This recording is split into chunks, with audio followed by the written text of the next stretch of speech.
네, 뉴욕 증시 마감 상황 살펴보는 김선영의 인USA SH 인베스트먼트 김선영 연구원과 미국 현지 연결해서 얘기를 들어보도록 하겠습니다. 연구원님 안녕하십니까? 예, 안녕하십니까. 김선영입니다. 네, 자 보합권에서 마무리가 됐고 이제 혼조세로 좀 마감이 됐던 뉴욕 3대 지수입니다. 자세한 내용 전해주시죠. 예, 오늘 뉴욕 증시는 오전 중에 급락세에서 벗어나 3대 지수 모두 강보합권에서 혼조 양상을 보였습니다. 중국인민은행이 어제 1.86%에 이어 오늘 또다시 위안화 가치를 1.62% 추가로 내려 달러당 6.3306 위안으로 공시했다는 소식으로 뉴욕 증시는 개장 초부터 급락세를 보였고 장중한 때 지수별로 1.6에서 2%대의 급락세를 보이게 됐습니다. 인민은행은 어제 위안화 평가 절하가 일회성이라고 밝히면서 하루 만에 또다시 추가 하락에 나선 데 대해 글로벌 금융시장이 급락세로 반응하면서 중국 정부의 신용도에 대한 의문을 던졌는데요. 은행 측은 다시 한번 지속적인 평가 절하는 없을 것이며 단기적으로는 변동성이 증가하겠지만 곧 합리적인 수준에서 안정을 찾을 것이라고 덧붙이고 있습니다. 이에 대해 국제통화기금 IMF는 중국의 위안화 평가 절하 조치가 외환시장 해소에 수요와 공급 흐름을 보다 잘 반영하는 조치라면서 환영하는 입장을 보였고 미국에서는 윌리엄 더들리 뉴욕 연방은행 총재가 이번 평가 절하가 성장 둔화를 막기 위한 대책이라면 적절한 조치라고 평가를 하고 있습니다. 한편 오전 중 급락세를 보이던 주가 지수는 오후 들어 애플의 주가가 1.5% 상승 반전되는 등 최근에 지수 하락이 과했다는 인식이 퍼지면서 오후 들어 IT 업종을 중심으로 빠르게 낙폭을 줄이는 모습을 보였습니다.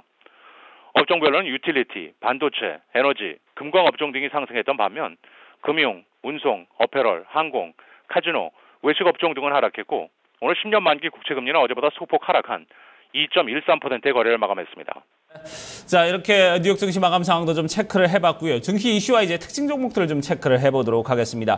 자, 신용평가사 무디스가 브라질의 국가 신용 등급을 한 단계 낮췄다고요?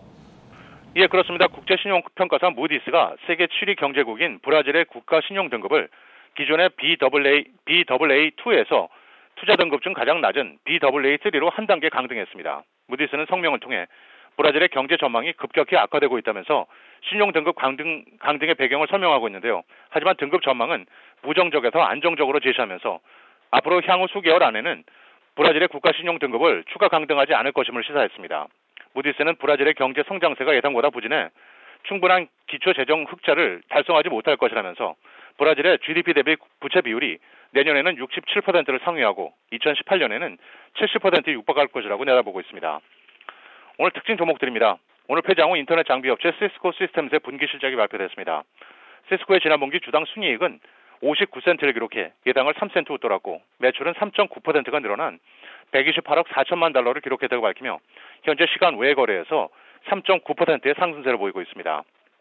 중국 최대 온라인 상거래 업체 알리바바는 주당 순이익은 예상에 부합했지만 분기 매출 증가세가 지난 3년 내 가장 저조한 모습을 보였다는 소식에 실망 매물이 유입되면서 5% 하락했는데요. 자사주 40억 달러를 매입하겠다는 계획을 밝혔음에도 불구하고 주가의 하락을 막지는 못했습니다.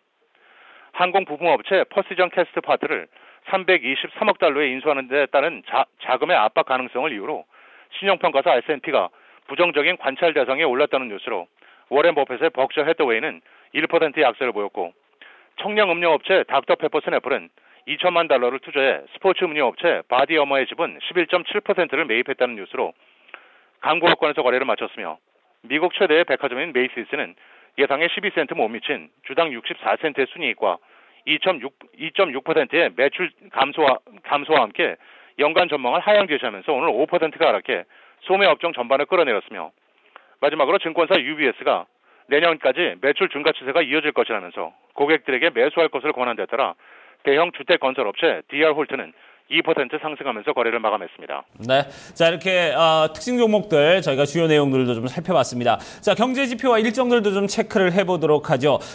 이 모기지은행협회에서 지난주 이 모기지 신청 건수 발표를 했습니다. 0.1% 증가를 했다고요? 예, 그렇습니다. 모기지은행협회 MBA에 따르면 지난 주간 미국 내 모기지 신청 건수가 이 전주 대비 0.1%가 소폭 증가한 것으로 나타났습니다.